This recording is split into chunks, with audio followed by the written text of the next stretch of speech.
বহুগঞ্জার যুদ্ধ দেওয়ার শ্রেষ্ঠ সময় তার।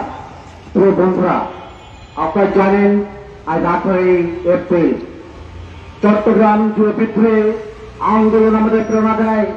আমরা দেখেছি কিছুদিন আগেই 5ই আগস্টের সেই প্রীতিলতার ছবি, আমরা দেখেছি মাস্টারদা সূর্য সেনের ছবি। তার মানে হচ্ছে আজও আমরা 18 এপ্রিল যুব বিদ্রোহ দিবসকে স্মরণ করি, যেটা আমাদের প্রেরণা ছিল, চেতনায় ছিল। আমরা জানি 18 এপ্রিল যে 4 দিন ব্রিটিশ শাসন থেকে বাংলাদেশের চট্টগ্রাম 4 দিন যে দখল করে রেখেছিল, যুবক তাদের চেতনা ছিল, তাদের সাহস ছিল, যুবক নতুন করে পথ দেখাতে শুরু করেছিল। সেই যে আন্দোলন, সেই যে আত্মঘাতী বোমা, তার বিরুদ্ধে দাঁড়িয়েছিল ব্রিটিশের যে গুলি এবং বন্দুকের সামনে বুক পেতে দিয়েছিল চট্টগ্রাম যুবক বন্ধুরা। আমরা জানি সেই চেতনা থেকেই ভারতবর্ষ থেকে ব্রিটিশকে হটানো হয়েছিল। সেই চেতনা থেকেই 1952 সালে ভাষা আন্দোলন হয়েছিল।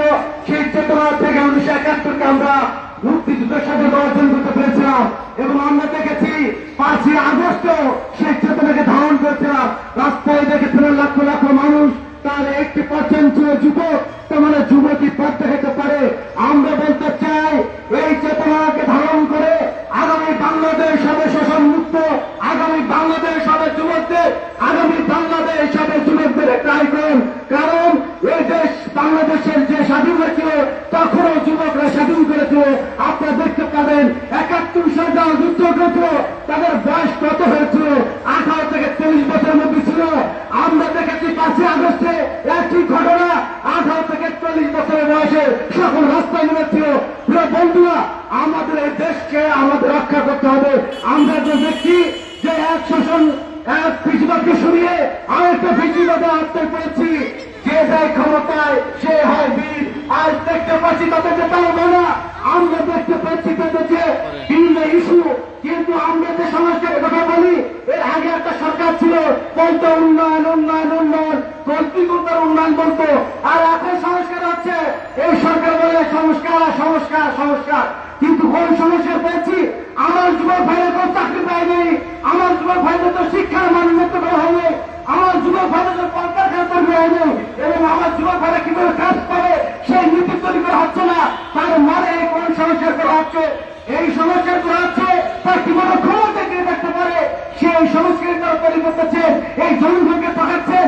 আমরা দেখেছি কিছুদিন আগে দেখা রমজান মাস হয়েছিল, তারা বলছে সেখানে ভালো চলছে, চাল ডাল তেলের দাম কমে যাচ্ছে, কিন্তু বন্ধ তা নয়। তখন ছিল মৌসুমী মাস, পতনের সময় ছিল, শাকসবজির সময় ছিল, পেঁয়াজের খেতে কৃষকের কাছে পেঁয়াজ ছিল।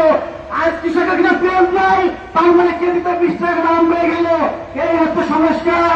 আমরা বলতে চাই, আমাদের দেশ বাংলাদেশ এটা যুবকদের দেশ। আসুন আমাদের দেশ জোট করতে হবে যুবকদের। আমরা দলবল নির্বিশেষে নয়, একটা সংগঠন দলদের যুবক নয়, যারা দেশের মানুষের কথা বলে, যে যুবকদের কথা বলে, যারা ঈশ্বরের কথা বলে, কৃষকের কথা বলে, আমরা সেই যুব ইউনিয়ন করি। আমরা তাদেরকে স্মরণ করছি সে আধারে এপ্রিল, যারাই আমাদের চেতনা দিয়েছে, যারা বাংলাদেশে স্বাধীন করার চেতনা প্রেরণা দিয়েছে, যারা 5ই আগস্টের চেতনা দিয়েছেন, সেই আমরা প্রীতিলতা এবং সূর্যসেন সহ সবাইকে স্মরণ করছি। এবং আমরা চাই, আসুন আমরা যুবকদের ঐক্য করে তুলি, বাংলাদেশ যুবকদের হয়ে জয় হোক যুবকদের। এই বলে শেষ করছি। সবাইকে ধন্যবাদ।